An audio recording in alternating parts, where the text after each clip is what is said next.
گوشه جمالت. دوستان لایک یادتون نره عزیزان، به افتخار رضا شاه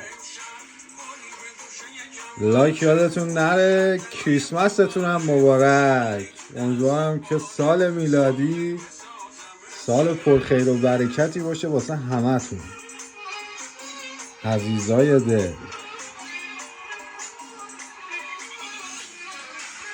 به به.